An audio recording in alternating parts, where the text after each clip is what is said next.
YCP MLC Dubada Srinivas Tekkali police స్టేషన్లో విచారణకు హాజరయ్యారు.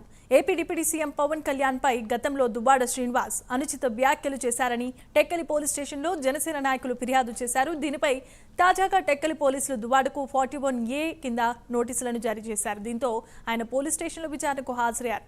సుమారు అరగంట పాటు ఎమ్మెల్సీ దుబాడను ప్రశ్నించిన పోలీసులు ఎప్పుడు విచారణకు పిలిచినా రావాలని ఆదేశించారు. ఏంటి చట్టం ఎటుపోతుంది, ఏంటి కేసులు అంటే సాక్షాత్తు ఒక ఎమ్మెల్సీగా ఉన్న నన్ను, ప్రజాప్రతినిధిగా ఉన్న నన్ను వైఎస్ఆర్ కాంగ్రెస్ పార్టీకి చెందినటువంటి వ్యక్తులు అని నన్ను తెచ్చి స్టేషన్ లో పెడితే, నన్ను తెచ్చి నా పైన కేసులు కడితే నేను భయపడిపోతాను.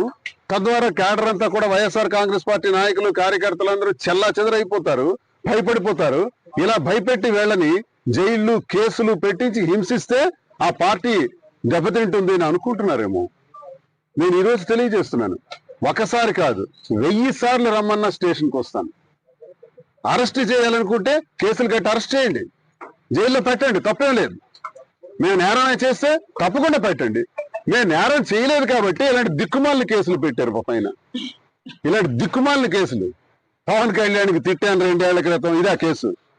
నిజంగా మీకు దమ్ము ధైర్యం ఉంటే మీరు ప్రభుత్వంలో ఉన్నారు కదా, నేను 5 ఏళ్ళు అధికారంలో ఉన్నాను కదా, ఎమ్మెల్సీగా 2.5 ఏళ్ళు అధికారంలో ఉండేటప్పుడు ఉన్నాను కదా, ఏమైనా అవినీతి చేశానా, అక్రమాలు చేశానా, లంచాలు తీసుకున్నానా, భూ కబ్జాలు, భూదందాలు చేశానా? తీయండి, దమ్ముంటే తీయండి. అవయ్యా కేసులు.